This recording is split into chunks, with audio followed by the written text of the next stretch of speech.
Shalom bien-aimés dans le Seigneur, nous vous saluons dans le nom précieux et glorieux de notre Seigneur. C'est votre serviteur, le pasteur Philippe Mukenge.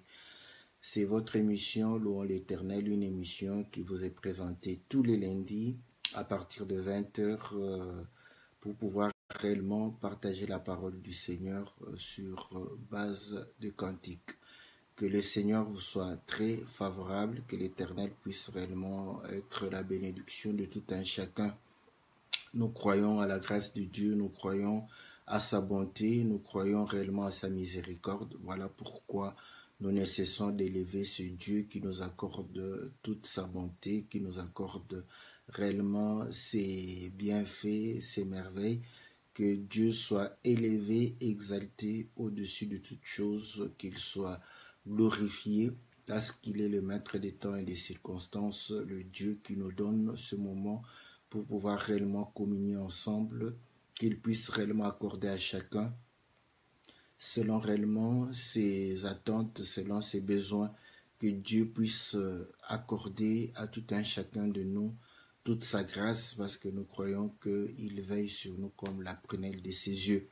Nous sommes dans la joie de pouvoir réellement communier et comme vous le savez, nous sommes en train de pouvoir réellement analyser le cantique de notre bien-aimé Moké de l'Afrique du Sud.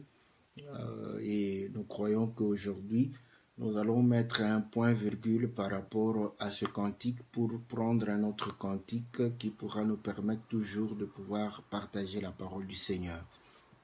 Avant de commencer, nous saluons tous les bien-aimés qui nous sont chers et qui nous soutiennent au travers cette œuvre. Nous saluons la sœur Sylvie, la sœur Nadine, la sœur Cathy, le bien-aimé Jean-Marie, la sœur Bia, la sœur Bibiche. Nous saluons le bien-aimé Gabin, le bien-aimé Trésor. Nous saluons le bien-aimé Jean-Marie, Jean-Didier, Jean-André. Nous saluons le bien-aimé Bienvenu Kitambala, le bien-aimé Kama. Nous saluons l'homme de Dieu Maurice Van Foy. Nous saluons le docteur Vicky. Nous saluons réellement tous ceux qui participent, sans oublier les bien-aimés d'Annecy, le frère Hugo, le frère Willy, que le Seigneur soit favorable. Au travers de vous, nous saluons tous les frères d'Annecy, nous saluons les bien-aimés de Dijon, le bien-aimé Jean Ngongo, nous saluons au travers de lui tous les frères et sœurs qui sont à Dijon. Nous sommes dans la joie de pouvoir réellement nous retrouver et nous savons que Dieu nous est toujours favorable parce qu'il est le Dieu fidèle à sa parole, fidèle à ses promesses, le Dieu qui accomplit réellement sa parole dans la vie de tout un chacun. Lorsqu'il apporte la parole, il apporte aussi des bénédictions. Lorsqu'il apporte la parole, il apporte aussi des solutions. Il apporte réellement des bonnes choses, des bonnes œuvres qu'il a préparées dès avant la fondation du monde pour que nous puissions les pratiquer. Donc, que le Seigneur vous soit favorable. Nous saluons l'apôtre Jean Caleb, nous saluons la sœur Élodie, nous saluons le bien-aimé Popol, donc que Dieu vous soit favorable. Comme aujourd'hui nous avons promis, nous allons pouvoir réellement parler comme les bien-aimés ont chanté de cette part de l'héritage. Donc essayer de pouvoir réellement parler de cela parce que le Seigneur est bon. Lorsqu'ils ont chanté, nous voulons réellement connaître ce qui a été chanté. Donc voilà, que le Seigneur qui est réellement fidèle puisse accompagner tout un chacun de nous tout au long de cette émission. Et comme nous croyons qu'il donne l'entendement à ses disciples, qu'il puisse réellement nous donner l'entendement qu'il faut afin que nous puissions recevoir ce dont il a préparé pour nous pour aujourd'hui et qu'au travers cela, que nous puissions recevoir réellement la bénédiction qui nous a été réservée en ce jour. Sans plus tarder, comme vous le savez, le principe de l'émission, nous écoutons le morceau de cantique, après quoi nous revenons sur notre studio virtuel pour pouvoir continuer, n'est-ce pas, notre émission. Donc, Que le Seigneur vous soit favorable. Nous allons écouter le cantique.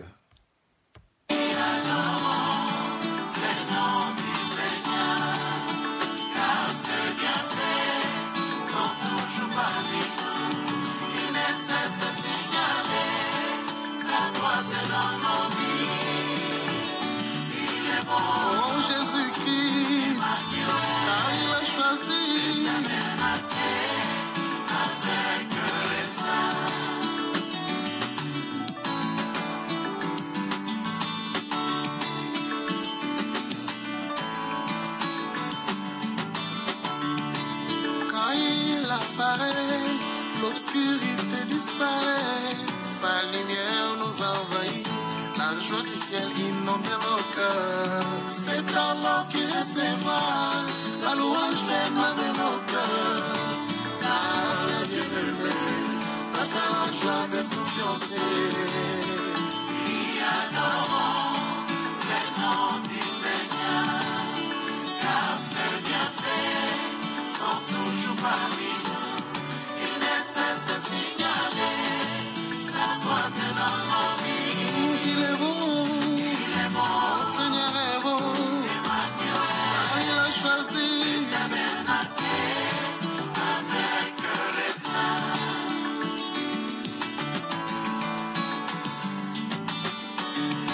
Quand il se présente, nos ennemis reculent comme un lion quand il rugit.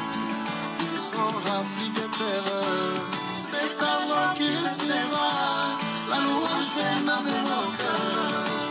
Car le bien-aimé a fait la joie de son fiancé.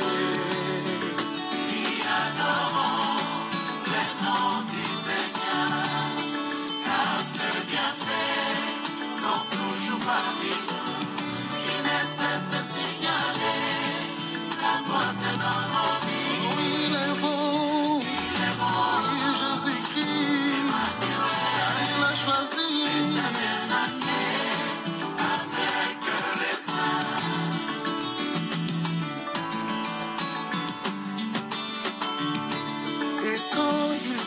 Il récupère les 7 parts de l'héritage perdu en Éden, récupéré à la croix pour Cana.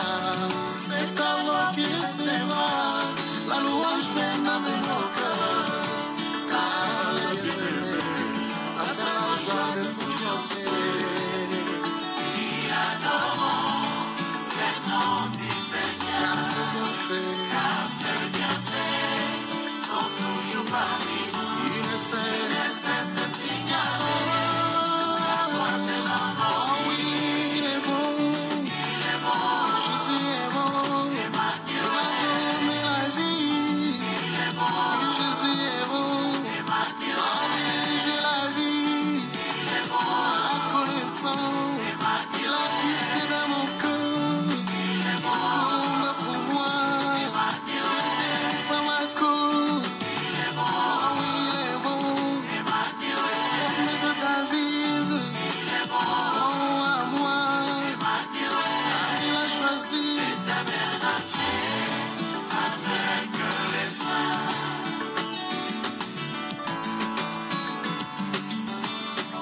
Voilà, que le Seigneur soit loué, que le Seigneur soit béni. Donc, comme vous venez de pouvoir réellement suivre le cantique, il est en train de pouvoir chanter pour dire que adorons le nom du Seigneur, car ses bienfaits sont toujours parmi nous. Il ne cesse de signaler sa droite dans nos vies.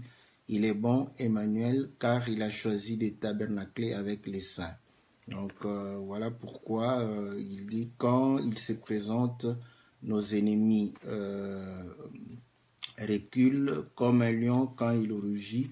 Ils sont remplis de terreur. Quand il se bat, il récupère les 7 parts de l'héritage perdu en Éden, récupéré à la croix pour nous, n'est-ce pas? Et voilà ce que nous allons pouvoir réellement analyser aujourd'hui. Donc, nous saluons tous ceux qui nous ont rejoints, les frères d'Algérie, Joël, nous saluons.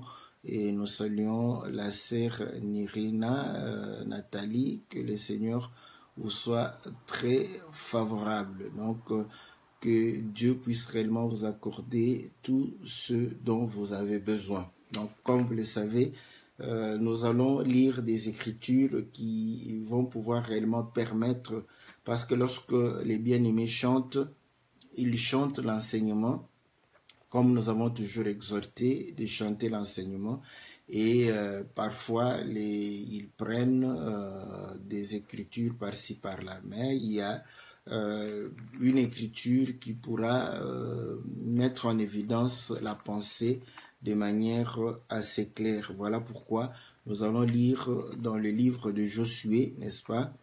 Le livre de Josué au chapitre 18, nous lisons au verset 1, nous commençons au verset 1.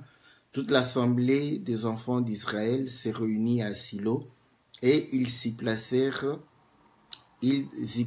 la tente d'assignation. Le pays était soumis devant eux. Il restait 7 tribus des enfants d'Israël qui n'avaient pas encore reçu leur héritage.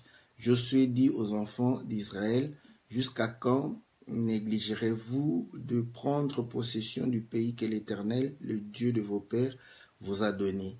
Choisissez 3 hommes par tribu et je les ferai partir. Ils s'élèveront parcourront le pays, traceront un plan en vue du partage, reviendront auprès de moi. Ils diviseront en 7 parts. Juda restera dans ses limites au midi, la maison de Joseph restera dans ses limites au nord. Vous donc, vous tracerez un plan du pays en 7 parts et vous l'apporterez ici. Je jetterai pour vous le sort devant l'Éternel, notre Dieu. Donc, nous pouvons lire encore quel passage. Voilà, je vais essayer de sauter. Voilà, au verset 9. Ces hommes parcoururent le pays et en tracèrent d'après les villes un plan en 7 parts dans un livre, et ils revinrent auprès de Josué dans le camp à Silo. Que le Seigneur nous soit très favorable. Donc, nous voyons que lorsque Israël est arrivé à Canaan, donc il y avait Juda qui avait déjà sa part. Nous avons vu aussi Joseph, n'est-ce pas, avoir sa part. Donc vous allez comprendre que Juda et Joseph avaient leur part. Et avant de pouvoir arriver à Canaan, il y avait, n'est-ce pas, Ruben et Gad et la demi-tribu de Manassé qui avaient déjà reçu leur héritage de la part de Moïse. Donc, il restait 9 tribus et demie. Donc, voilà. Et puis là, lorsque vous enlevez Juda et Joseph, Ephraïm, parce que généralement, si on lit toutes les Écritures, vous allez voir que je crois que c'est Ephraïm qui avait la part au nord. Donc, vous aurez réellement 7 tribus donc, qui n'avaient pas d'héritage. Bon, nous n'allons pas aller dans tous ces détails parce que nous laissons au docteur qui aime bien enseigner. Vous savez que moi, parfois, l'enseignement me fatigue. Donc, j'aime bien prendre ce qui est essentiel afin de pouvoir réellement apporter, n'est-ce pas, une lumière pour que nous soyons tous bénis. Donc, cette tribu, comme l'Écriture le dit, donc, cette tribu n'avait pas encore d'héritage. Et Josué va pouvoir leur dire de pouvoir réellement prendre possession du pays que le Seigneur a promis à leur père. Ce langage-là, nous le retenons, quoique déjà quelques tribus avaient déjà reçu leur héritage. Donc, nous comprenons que le pays que Dieu a promis au Père, donc il fallait qu'il puisse prendre possession de cela. Et après, il va pouvoir dire que je vais envoyer les hommes par 3 pour pouvoir aller, n'est-ce pas, et pouvoir réellement tracer un plan, faire cette part qui était, n'est-ce pas, des parts qui vont revenir à chaque tribu qui restait pour pouvoir recevoir l'héritage. Donc, à ce moment-là, ils vont aller et prendre et tracer et mettre dans un livre. Et ils vont pouvoir revenir chez Josué. Et Josué va pouvoir tirer au sort. Donc, tout ça, c'est important. Nous allons essayer de pouvoir réellement expliquer pourquoi ils vont pouvoir tirer au sort, n'est-ce pas, les tribus pour pouvoir leur accorder, n'est-ce pas, possession dans le pays que l'Éternel avait promis, n'est-ce pas, au père, n'est-ce pas, à Abraham, à Isaac, à Jacob. Donc voilà, bien-aimés dans le Seigneur, vous allez comprendre que Abraham va pouvoir nous donner, n'est-ce pas, accès à toutes ces choses. Nous sommes dans le livre de Hébreux chapitre 11. Hébreux chapitre 11, la Bible dit ceci, n'est-ce pas, au verset 8, c'est par la foi qu'Abraham, lors de sa vocation obéie, est parti pour un lieu qu'il devrait recevoir en héritage et qu'il partait sans savoir où il allait. C'est par la foi qu'il vint s'établir dans la terre promise comme dans une terre étrangère, habitant sous des tentes, ainsi qu'Isaac et Jacob, les cohéritiers de la même promesse, car il attendait la cité qui a des solides fondements, celle dont Dieu est l'architecte et le constructeur. Donc nous comprenons par là que lorsque Abraham arrive au pays que le Seigneur lui a promis, il va pouvoir habiter comme un étranger parce que par la foi, il va comprendre que Dieu lui promet quelque chose de meilleur, où lui-même est architecte, où lui-même a posé les fondements. Donc nous comprenons que le pays promis à Abraham, à Isaac et à Jacob, ce n'est pas Canaan physique, sinon ils n'allaient pas habiter comme des étrangers. Donc Abraham nous montre que c'est la cité de Dieu, la cité où Dieu lui-même, n'est-ce pas, est réellement architecte. Écoutez, Hébreux chapitre 13, au verset 22, la Bible dit ceci, « Vous vous êtes approchés de la montagne de Sion, de la cité du Dieu vivant, la Jérusalem céleste, des myriades qui forment le cœur des anges, de l'assemblée des premiers-nés inscrits dans le ciel, du juge qui est le Dieu de tous les esprits, de tous, des esprits de justes parvenus à la perfection, de Jésus qui est le médiateur de la nouvelle alliance du sang de l'aspersion qui parle mieux que celui d'Abel. » Donc nous comprenons que la cité dont Dieu est l'architecte, n'est-ce pas, est réellement la Jérusalem céleste. Donc nous comprenons que tout ceci parle, n'est-ce pas, de choses célestes, tout ceci parlait, n'est-ce pas, du royaume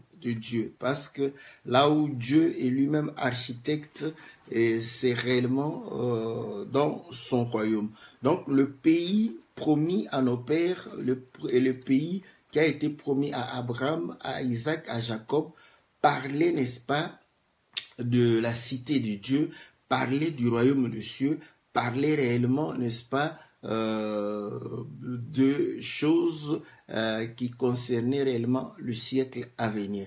Voilà pourquoi Abraham a vécu sur cette terre comme un étranger.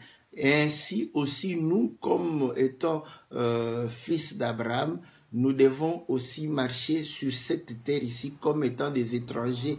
Et ainsi vous allez comprendre que les étrangers ne se mêlent pas aux traditions, aux us, aux coutumes, n'est-ce pas, des autochtones. Donc ainsi vous allez comprendre que les rudiments du monde, tout ce qui est réellement plaisir de ce monde, n'est-ce pas, le train de ce monde, ce sont des choses que nous éloignons de tout cela parce que nous sommes des pèlerins, tout en sachant que nous n'avons pas de cité permanente ici, comme Hébreu le dit, n'est-ce pas? Nous attendons une cité qui est celle à venir. Nous sommes dans Hébreu chapitre 13, verset 13. Sortons donc pour aller à lui hors du camp en portant son opprobre, car nous n'avons point ici-bas de cité permanente, mais nous cherchons celle qui est à venir. Donc vous voyez que nous cherchons ce qui est à venir. Et pourtant, quand vous allez comprendre que ce qui a été promis à Abraham, Hébreu chapitre 11 va pouvoir réellement nous répondre. Hébreu chapitre 11, je reviens là-bas. La Bible dit ceci, je lis au verset 39. Tout cela, à la foi desquels il a été rendu témoignage, n'ont pas obtenu ce qui leur a été promis. Donc, nous venons de pouvoir lire que Dieu avait promis à Abraham, n'est-ce pas, une terre, mais la Bible dit que tout cela, y compris Abraham, y compris Isaac, y compris Jacob, Enoch, Noé, vous allez voir David, il va citer beaucoup de gens, n'est-ce pas? Il va dire tout cela, à la fois desquels il a été rendu témoignage, n'ont pas obtenu ce qui leur a été promis. Dieu ayant en vue quelque chose de meilleur pour nous, afin qu'ils ne parvinssent pas sans nous à la perfection. Donc nous comprenons que ce qui leur avait été promis, Dieu ne leur a pas donné, n'est-ce pas? Mais Dieu avait quelque chose de meilleur et nous comprenons que c'est au travers réellement l'œuvre de la croix que le Seigneur nous donne, parce qu'ici il parle de la perfection. Effectivement, l'œuvre de Dieu est parfaite. Donc nous comprenons que le pays, n'est-ce pas, promis, parle, n'est-ce pas, de la cité, de la cité du Dieu vivant, parle réellement de son royaume. Et ainsi, nous allons comprendre que on va pouvoir diviser, n'est-ce pas, ce royaume en 4 parts, n'est-ce pas, en 7 parts, et vouloir permettre à ce que les 7 tribus, n'est-ce pas, qui devraient réellement recevoir cette part, pouvaient réellement le recevoir. Bon, vous allez comprendre que les enfants de Jacob étaient à 12, mais le Seigneur va diviser. C'est le Seigneur qui a fait la division. 5 avaient déjà reçu leur héritage, n'est-ce pas? Il est resté 7 qui devraient recevoir l'héritage. Donc, le Seigneur va diviser 12, n'est-ce pas, en 5 et 7. Le Seigneur ne fait rien au hasard. Vous allez vous rappeler que le Seigneur, n'est-ce pas, va pouvoir multiplier 5 pains et il va pouvoir multiplier aussi 7 pains. Donc, c'est lui. Quand vous prenez 5 et 7, ça vous fait 12. Et quelque part, quand il va multiplier, il va prendre les restes et mettre dans 12 corbeilles. Donc, ce n'est pas en vain que le Seigneur fait ces choses. Donc, quand il divise, nous comprenons que le Seigneur a un plan par rapport à tout cela. Et ainsi, vous allez comprendre que 12 parlaient, n'est-ce pas, de la maison d'Israël. Et lorsque il divise 5 qui ont déjà, et vous allez comprendre qu'il y a une écriture par rapport à Ruben, à Gad et à la demi-tribu de Manassé, lorsqu'ils sont allés demander, n'est-ce pas, bon, la demi-tribu n'avait même pas demandé, c'est Gad et Ruben qui sont allés demander à Moïse. Et Moïse va leur dire que mais pourquoi vous voulez décourager vos frères? Pourquoi? Parce que lorsque vous avez déjà l'héritage, vous n'allez pas pouvoir leur permettre d'entrer dans leur héritage. Ils vont promettre que non, malgré que nous allons avoir notre héritage, mais lorsqu'il s'agirait qu'eux entrent dans leur héritage, nous allons nous disposer pour pouvoir leur permettre d'entrer dans leur héritage. Donc nous comprenons que ces paroles-là démontrent que ceux qui avaient déjà, n'est-ce pas, l'héritage, devraient œuvrer, n'est-ce pas, servir pour que les autres aient. Donc là, nous comprenons que les 5 qui avaient déjà l'héritage devraient se disposer, n'est-ce pas, devraient être au service des autres pour pouvoir leur permettre d'entrer, n'est-ce pas, dans leur héritage. Ainsi, nous comprenons que le chiffre 5 parle, n'est-ce pas, du service, parle du ministère qui nous permet de pouvoir réellement entrer en héritage. Hébreux, nous venons de lire que ce qui leur a été promis, ils n'ont pas obtenu. Dieu a voulu que nous puissions parvenir, n'est-ce pas, à la perfection ensemble. Or, la Bible dit que le ministère a été donné pour le perfectionnement des saints. Donc, nous comprenons que c'est le ministère qui nous permet de pouvoir réellement entrer en possession, n'est-ce pas, de notre héritage. Donc, voilà. Maintenant, l'héritage est divisé en 7. Écoutez, lorsque vous allez comprendre que il y a Ecclésiaste Salomon va pouvoir réellement s'exprimer pour dire que voilà, il y a quand même quelque chose que je suis en train de pouvoir haïr. Il va pouvoir haïr le travail. Pour quelle raison? Écoutez ce qu'il va pouvoir dire. Nous sommes dans le livre de Ecclésiaste, n'est-ce pas, au chapitre 2. Ecclésiaste, chapitre 2. Au verset 18. J'ai hais tout le travail que j'ai fait sous le soleil, dont je dois laisser la jouissance à l'homme qui me succédera. Donc, voilà, il est le travail qu'il fait sous le soleil. Pourquoi? Parce qu'il va céder à l'homme qui va le succéder. Or, lorsque nous parlons de succession, nous parlons de l'héritage. Donc, il travaille et c'est le fruit du travail qui sera l'héritage pour sa postérité. Voilà pourquoi il s'est dit que, mais voilà, pourquoi il va pouvoir manifester cela? Il dit ceci. Et qui sait s'il sera sage ou insensé? Vous voyez? Pendant que vous travaillez toute votre vie, vous avez le produit de votre travail, de votre intelligence, de votre sagesse, tout ce que vous avez mis, et vous léguez à quelqu'un qui est insensé, qui va dilapider cela. Donc votre travail est vain. Voilà pourquoi il a compris que non, mais ça ne sert à rien, je suis en train de travailler, peut-être je travaille pour rien. Vous voyez? Donc, on comprend que cependant, il sera maître de tout mon travail, de tout le fruit de ma sagesse sous le soleil. C'est encore là une vanité. Vous voyez? Donc, vous comprenez que il démontre que l'héritier il prend, n'est-ce pas, possession du travail, n'est-ce pas, du parent. Il prend possession du fruit de la sagesse de son père. Donc, vous allez comprendre que ce que nous héritons, c'est le travail du père. Ce que nous héritons, c'est le fruit, n'est-ce pas, sont les œuvres du père. Quand le père construit une maison, il va te léguer cela. Quand il construit une entreprise, il te lègue cela. Donc, vous jouissez du travail de celui qui a été avant toi. Donc, voilà. Donc, ceci pour démontrer, parce que nous voulons parler des 7 parts de l'héritage. On va comprendre pourquoi ils ont divisé, n'est-ce pas, en 7. Ce n'est pas en vain. Le Seigneur, comme nous avions compris que le pays promis au Père, c'était le pays qui parlait, n'est-ce pas, de la cité de Dieu, qui parlait, n'est-ce pas, du royaume, qui parlait de la cité dont Dieu lui-même est l'architecte. Donc nous comprenons que Dieu a travaillé, n'est-ce pas? Dieu a été à l'œuvre. Voilà pourquoi il va pouvoir réellement léguer, n'est-ce pas, le fruit de son travail. Donc écoutez maintenant.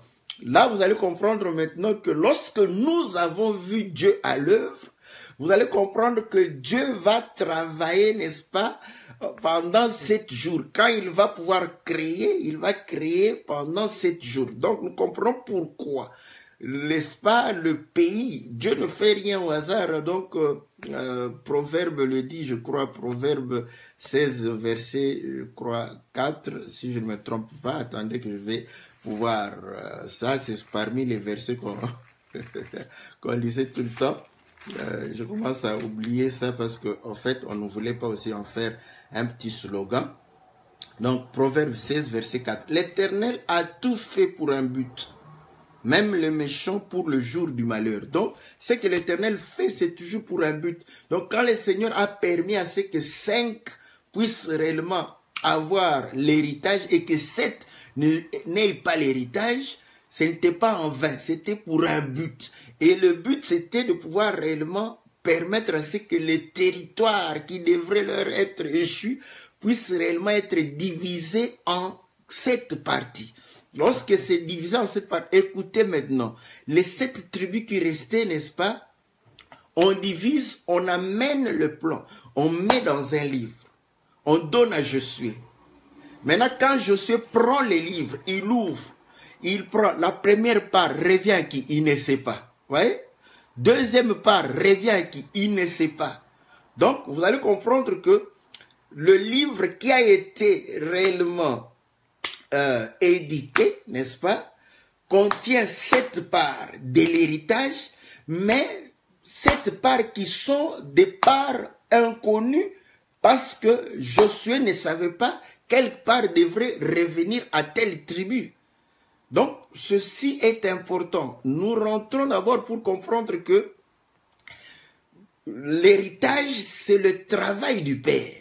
Comme nous avions vu Ecclésiaste le dire que je hais le travail que je fais sous le soleil. Pour quelle raison?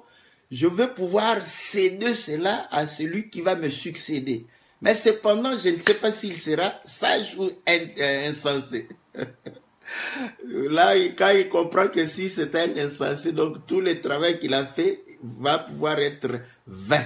Mais si c'est un sage, vous allez comprendre que le travail va pouvoir réellement être pérennisé. Donc, vous allez comprendre que le souhait de Salomon était de pouvoir céder, n'est-ce pas, le travail qu'il a fait à un fils qui sera sage. Voilà. Voilà pourquoi vous allez comprendre que la sagesse, il dit, la sagesse, c'est la crainte de l'Éternel, c'est le commencement de la sagesse. Donc vous allez comprendre que même aujourd'hui, quand vous travaillez, priez pour que réellement ceux à qui vous allez laisser le fruit de votre travail soient sages. Sinon, s'ils ne sont pas sages, vous aurez travaillé en vain. Ouais. Donc, voilà pourquoi instruisons nos enfants dans la voie du Seigneur pour qu'ils soient sages, afin de pouvoir réellement pérenniser le travail que nous pouvons faire même sur le plan naturel. Donc, voilà ce que nous étions en train de pouvoir dire. Et nous avions dit que mais l'héritage dont on a parlé concernait le royaume, donc concernait Dieu. Et là, nous voyons que Dieu a travaillé. Mais lorsque nous regardons, quand Dieu travaille, il va pouvoir réellement manifester la création et il va travailler pendant 7 jours. Donc nous comprenons que c'est ça l'héritage de Dieu. Voilà. Ok, que le Seigneur soit loué. Maintenant, vous allez comprendre que pour que Israël, les 7 tribus, entrent en possession, n'est-ce pas, de leur héritage, il fallait tirer au sort. Nous avons toujours expliqué, peut-être dans d'autres émissions, vous allez comprendre que le tirage au sort, en Israël, on parle de la fête de Purim. Hein? Donc, ce sont des pierres. Le tirage au sort, on prend une pierre, certainement une pierre qui a pile ou face, n'est-ce pas? Et il lançait la pierre au-dessus. Et quand la pierre revenait, soit par terre, soit dans leurs mains, ils savaient ce que le Seigneur décidait. Et là, nous comprenons que lorsque Matthias a été choisi, ils ont tiré au sort. Voilà. Donc, ils ont tiré. Pourquoi ils ont tiré au sort? C'est parce qu'ils ne savaient pas. Vous voyez? Ils ne savaient pas qui est-ce que Dieu a choisi. Voilà. Donc, eux-mêmes, ils ont dit que nous ne savons pas qui est-ce que tu as choisi. Voilà, nous allons tirer au sort pour que tu nous donnes celui que toi tu as choisi. Mais quand nous raisonnons, le raisonnement humain dira que bon, ça c'est le hasard. Chez Dieu, il n'y a pas de hasard. Voilà pourquoi vous allez comprendre que le Purim, n'est-ce pas, c'était la pierre qui, n'est-ce pas, était jetée en haut. Et lorsque la pierre descendait, n'est-ce pas, c'est là où il savait la volonté du Seigneur. Dieu est réellement le même et c'est lui qui donne la révélation. On ne va pas essayer de pouvoir imaginer. Nous allons, donc, lorsqu'on ne connaît pas quelle est la volonté de Dieu, il faut consulter Dieu. Donc, par le fait qu'il jetait la pierre en haut, c'était pour consulter Dieu. Mais vous allez comprendre qu'un jour, Jacob était en train de fuir Ésaü, et il va arriver quelque part, il va poser sa tête sur une pierre. Et directement, il verra l'échelle et les anges. La Bible dit les anges monter et descendre. Et lorsque les anges montaient et descendaient, c'est alors qu'il va entendre la voix de l'Éternel. Et il dira que c'est ici la porte du ciel, c'est ici la maison de l'Éternel. Donc nous comprenons que pour que l'Éternel puisse parler, n'est-ce pas, il faudrait que les anges montent et descendent. Et le Seigneur, en Jean chapitre, je crois, je ne sais pas, c'est 1, chapitre 1, lorsqu'il va rencontrer Nathanaël et que Nathanaël sera surpris, le Seigneur dira, ah, parce que tu as cru quand je t'ai dit que je t'ai vu sous le figuier, maintenant vous verrez, n'est-ce pas, désormais les anges monter et descendre sur le Fils de l'homme. Bon, vous allez lire votre Bible, vous ne verrez nulle part où les anges sont montés et descendus sur le Fils de l'homme. Voilà. Vous allez comprendre maintenant que lorsque nous allons dans la construction du tabernacle, voilà, vous allez voir que quand le Seigneur parlait du propitiatoire, il va dire qu'il faudrait que Moïse fasse le propitiatoire sur le propitiatoire qui est 2 chérubins ayant déployé leurs ailes. Or, nous comprenons que quand les chérubins sont en termes d'image des oiseaux, n'est-ce pas? Quand l'oiseau déploie ses ailes, vous allez comprendre qu'il est en vol. Voilà. Ils vont pouvoir réellement faire face l'un face à l'autre. Donc, vous voyez qu'ils sont face à face. Maintenant, le Seigneur dit que c'est au milieu des chérubins que je vais parler. Voilà. Donc, nous comprenons que c'est au milieu des chérubins qui ont des ailes déployées que Dieu parle. Maintenant, Ézéchiel chapitre 1, vous allez voir que lorsqu'Ézéchiel voit la vision, il va entendre la voix de l'Éternel lorsque les chérubins étaient en train de se déplacer. Donc, le déplacement des chérubins produit la voix de l'Éternel. Voilà. Voilà pourquoi vous allez comprendre que les anges sont des messagers. Donc, quand ils se déplacent avec le message de l'Éternel. Donc, voilà pourquoi le Seigneur, lorsqu'il parle, vous verrez désormais les anges monter et descendre. Lorsqu'il disait, en vérité, les anges montaient et descendaient. Là, nous allons écouter la voix de l'Éternel lorsque il est en train de pouvoir réellement vouloir se révéler à son peuple. Donc, nous comprenons effectivement, et lorsque les anges montent et descendent, ils nous amènent la volonté, la pensée de Dieu. Or, la véritable pierre, c'est le Seigneur Jésus. Même cette petite pierre, c'était le Seigneur Jésus. Donc, nous comprenons que lorsque il est monté, quand il est redescendu, n'est-ce pas, sous forme du Saint-Esprit en nous, nous avons maintenant la volonté du Seigneur. Car la Bible dit, qui va pouvoir nous juger? Personne ne peut juger l'homme spirituel. Pourquoi? Parce qu'il a la pensée de Christ. Donc, vous allez comprendre que c'était pour avoir la pensée du Seigneur, afin que le Seigneur puisse décider. Mais écoutez, ce qui nous intéressait était que le livre, est-ce que vous allez comprendre avec moi que je n'exagère pas quand je dis que ce livre-là était scellé? Parce que ils avaient cette part dans le livre, mais ils ne savaient pas la première part revenait à qui? Ils ne savaient pas. Quand vous ne savez pas, c'est que c'est scellé, n'est-ce pas? Donc, vous voyez, le livre scellé de 7 sceaux. Que le Seigneur soit loué. Nous bénissons ceux qui nous ont enseigné la parole. Vous voyez? Donc, vous allez comprendre que ils vont prendre, n'est-ce pas, ces 7 parts-là, mettre dans un livre. Mais nous disons que c'est un livre scellé de 7 sceaux. Pourquoi? Parce que même Josué ne savait pas, n'est-ce pas, quelle était la part qui devrait revenir à Benjamin, quelle était la part qui devait revenir à Issachar, quelle était la part qui devrait revenir à Nephtali, à Zabulon, la part qui devrait revenir à Dan, la part qui devait revenir, n'est-ce pas, à qui encore? À Aser, vous voyez? Donc, il avait ses fils devant lui, il avait le livre, il avait les parts, mais il ne savait pas à qui appartenait, n'est-ce pas, ces parts. Donc, nous disons, prenez le livre, donnez à Josué, dis-lui, lis le livre. Il va te dire que, ouais, je lis le livre ici, il y a 7 parts, je ne sais pas à qui appartiennent les 7 parts. Le livre est scellé, voilà. Nous comprenons que c'est là où vous allez comprendre que le livre est scellé de 7 sceaux, n'est-ce pas? Dans Apocalypse chapitre 5. Nous arrivons, n'est-ce pas, dans Apocalypse chapitre 5, la Bible dit ceci. Au verset 1. Puis je vis dans la main droite de celui qui était assis sur le trône un livre écrit en dedans et en dehors, scellé de 7 sceaux. Et je vis un ange puissant qui criait d'une voix forte, qui est digne d'ouvrir le livre et d'en rompre les sceaux. Et personne dans le ciel, ni sur la terre, ni sous la terre, ne put ouvrir le livre ni le regarder. Et je pleurais beaucoup de ce que personne ne fut trouvé digne d'ouvrir le livre, ni de le regarder. Et l'un des vieillards me dit, ne pleure point, voici le lion de la tribu de Juda, le rejeton de David, a vaincu pour ouvrir le livre et ses 7 sceaux. Et je vis au milieu du trône et des 4 êtres vivants, au milieu des vieillards, un agneau qui était là comme immolé. Il avait 7 cornes et 7 yeux, qui sont les 7 esprits de Dieu envoyés par toute la terre.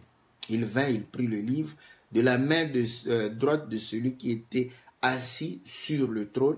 Quand il eut pris le livre, les 4 êtres vivants et les 24 vieillards se prosternèrent devant l'agneau, tenant chacun une harpe et des coupes pleines d'or remplies de parfums qui sont les prières des saints. Ils chantaient un cantique nouveau en disant, tu es digne de prendre le livre et d'en rompre les sceaux, car tu as été immolé et tu as racheté pour Dieu par ton sang des hommes de toute tribu, de toute langue, de tout peuple et de toute nation. Tu as fait d'eux un royaume et des sacrificateurs pour notre Dieu. Ils régneront sur la terre. Oh, que Dieu soit loué. J'aime ça. Ouais. Donc, vous allez comprendre que quand le Seigneur, l'agneau, va ouvrir les 7 sceaux, écoutez les cantiques, on dit, tu es digne, n'est-ce pas, d'ouvrir les sceaux, car tu as été immolé. Or, il a été immolé à la croix. Voilà pourquoi le bien-aimé chante que, n'est-ce pas, quand il se bat, n'est-ce pas, il récupère les 7 parts d'héritage perdus en Éden. Pourquoi? Vous allez comprendre que Dieu planta les jardins d'Éden, va pouvoir mettre l'homme là-dessus. Donc, le travail de Dieu, il donne, n'est-ce pas, les jardins d'Éden en héritage à l'homme. Et lorsque l'homme va pécher, il va perdre cela. Donc, vous voyez, c'est là où nous allons comprendre que cet héritage, n'est-ce pas, a été d'une autre manière promis à Abraham, n'est-ce pas, et maintenant avec les enfants d'Israël, divisé en 7. Pourquoi? Pour revenir au travail de Dieu. Au commencement, Dieu va travailler, n'est-ce pas, il va travailler pendant 7 jours. Bon, ici, ne me compliquez pas. Moi, je ne suis pas docteur. Parce que 7 jours et 6 jours. Bon, 6 jours, il se reposa. Donc, le repos, c'est aussi... il y avait un travail, n'est-ce pas? J'aime bien le pasteur Blanchard. Là, il dit qu'il y avait un travail le 7e jour. Ce n'était pas un travail peut-être... bon, je ne sais pas si je peux dire physique ou quoi. Mais Dieu va pouvoir bénir, vous voyez? Donc, il va bénir le 7e jour. Voilà, c'était un travail. C'était le travail de bénédiction. Donc, vous allez comprendre que là, on n'en fait pas de discussion. Donc, 7 jours. 7 jours de création. Voilà.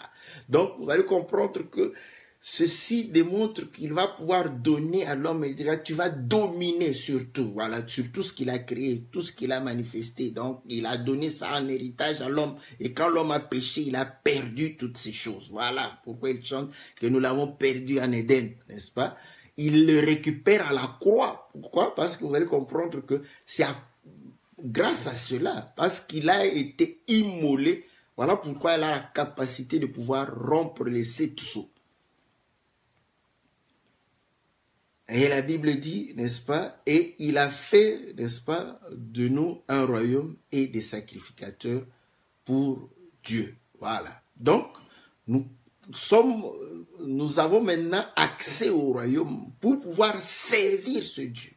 Donc, nous comprenons que, effectivement, c'est par l'œuvre de la croix que tout cela. Vous allez comprendre que, bon, l'agneau, vous allez me dire que l'agneau ne se bat pas. L'agneau, ben là, on a dit que le lion de la tribu de Juda a vaincu. Donc, nous comprenons que le lion, n'est-ce pas, c'est celui qui va pouvoir, n'est-ce pas, batailler pour pouvoir réellement anéantir, n'est-ce pas, la mort qui était sur nous. Donc, ici, c'est le mystère, n'est-ce pas, de la mort et de la résurrection. C'est pourquoi vous allez comprendre que la Pâque, on parle de la mort. Mais parler de la mort du Seigneur, nous savons qu'il y aura la résurrection, n'est-ce pas? La Pâque, c'est la mort. Voilà. Mais la Bible dit que la victoire sur la mort, c'est la résurrection. Hein? La victoire sur la mort, c'est la résurrection. Donc, la mort, c'est la mort de l'agneau, n'est-ce pas? Mais la résurrection, c'est, n'est-ce pas, la victoire du lion. Voilà.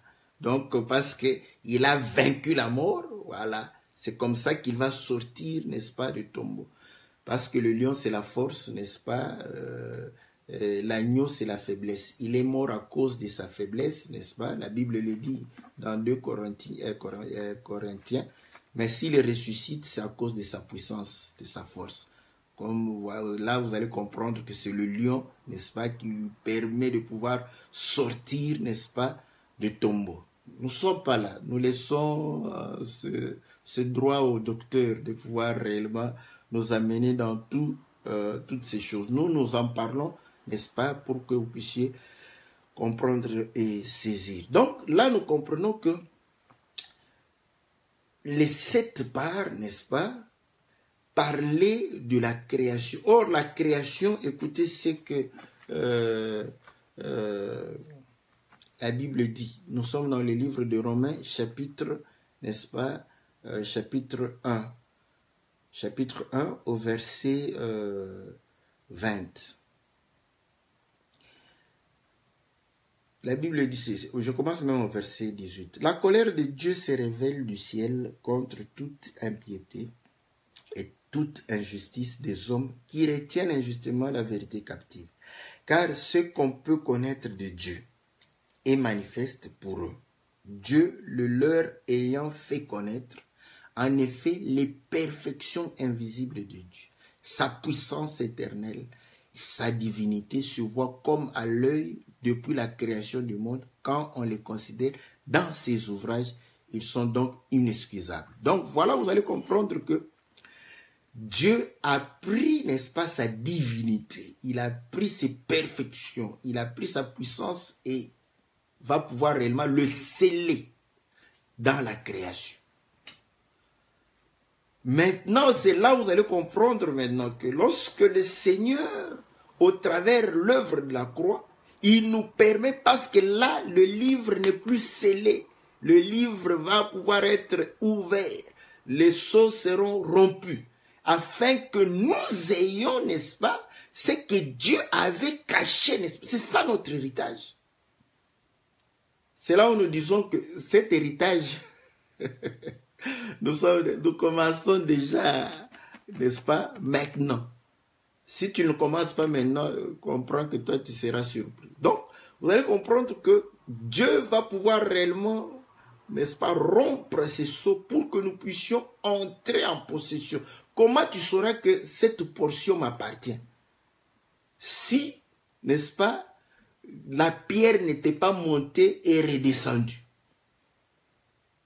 Donc, nous comprenons que le Seigneur est monté, il a fait des dons aux hommes pour que réellement nous ayons connaissance, n'est-ce pas, de la portion que chacun a dans le pays que le Seigneur a promis à nos pères, n'est-ce pas, Abraham, Isaac et Jacob. Donc là, nous comprenons maintenant que vous allez comprendre que il faudrait qu'on puisse rompre pour que tu puisses entrer. Ainsi, Josué, serviteur de l'Éternel, devrait chaque fois jeter, n'est-ce pas, le sort pour avoir la volonté de Dieu afin d'accorder à chaque enfant d'Israël sa part. Mais si Josué ne consulte pas l'Éternel, ne jette pas la pierre en haut, vous n'entrerez pas en possession de votre héritage. Voilà pourquoi vous allez comprendre que le salut passe par la prédication. Oh, vous allez comprendre que la prédication qui rompt les sceaux, c'est la prédication de la croix.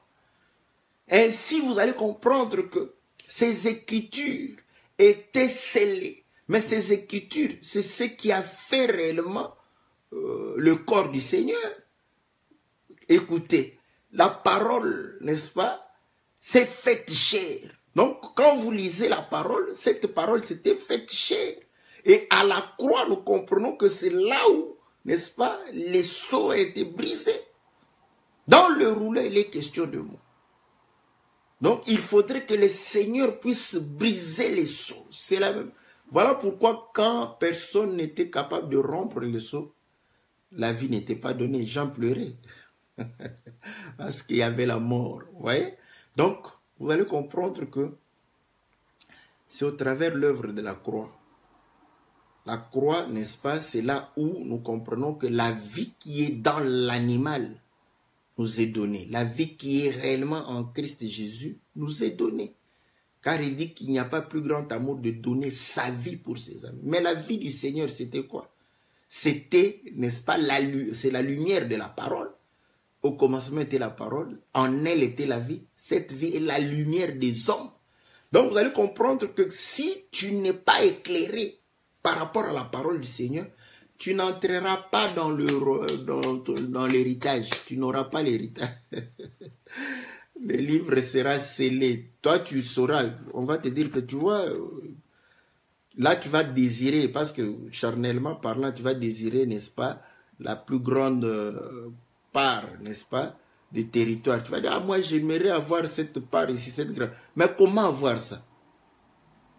Donc, nous comprenons véritablement qu'il faut que Dieu soit avec nous pour que nous puissions entrer en possession, n'est-ce pas, de notre héritage. Si Dieu n'est pas avec toi, tu ne pourras pas entrer en possession de ton héritage. Voilà pourquoi Emmanuel, n'est-ce pas, Dieu qui est avec nous, il manifeste sa puissance, n'est-ce pas, il signale sa droite parce qu'il a choisi de tabernacler avec les saints, d'être avec nous, voilà.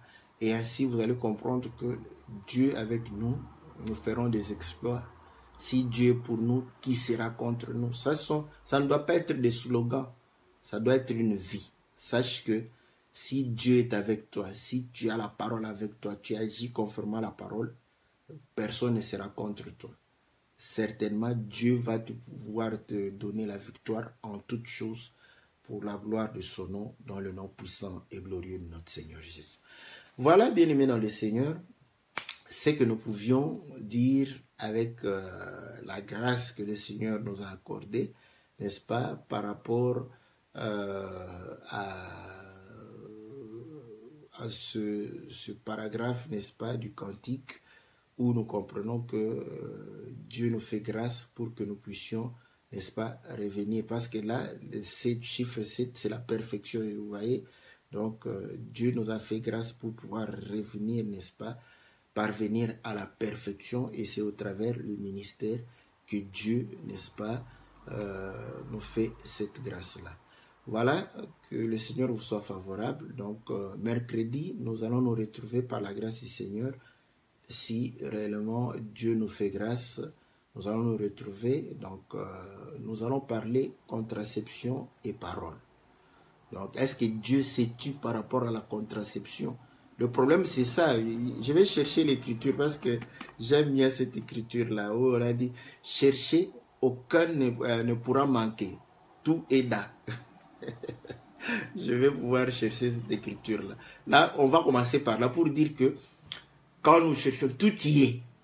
Mais il faut que nous puissions aller d'une manière ou d'une autre, aller voir réellement ce que le Seigneur a dit. Donc, nous allons parler parce que ce sont des choses qui sont pragmatiques, n'est-ce pas? Donc, est-ce que la contraception, c'est quelque chose où Dieu s'est tué, Dieu ne savait pas que... la Bible dit aussi que rien n'est nouveau sur la terre. Ce qui est a été, ce qui sera a été. Et regardez, même dans la science, dans tout, vous allez comprendre que la plupart des techniques que nous avons ici, ça a été, mais d'une autre manière, à pratiquer d'une autre manière. Donc voilà, rien n'est nouveau. Même les scientifiques le disent, rien ne se perd, rien ne se crée. Tout ne fait que se transformer. Donc nous allons chercher, n'est-ce pas, avec les Écritures. Nous avions dit, parce que c'est un sujet qui peut diviser. Si tu n'es pas d'accord, écris nous-mêmes. Surtout, je parle surtout aux hommes de Dieu. Hein. Par là, je salue, n'est-ce pas, le docteur Maurice, qui ne cesse, n'est-ce pas, de pouvoir réellement nous soutenir en communion avec nous. Voilà, donc tous les hommes de Dieu qui nous suivent, donc s'ils ne sont pas d'accord, ils peuvent réellement nous contacter. Nous allons faire un partage ensemble et voir ce qu'il faut. Donc voilà, que le Seigneur vous soit favorable, que le Seigneur vous bénisse, qu'il vous apporte réellement des solutions dans les problèmes qui sont les vôtres, que le Seigneur puisse réellement élever son bras et manifester la victoire dans vos vies pour la gloire de son nom, dans le nom puissant et glorieux de notre Seigneur Jésus. Amen.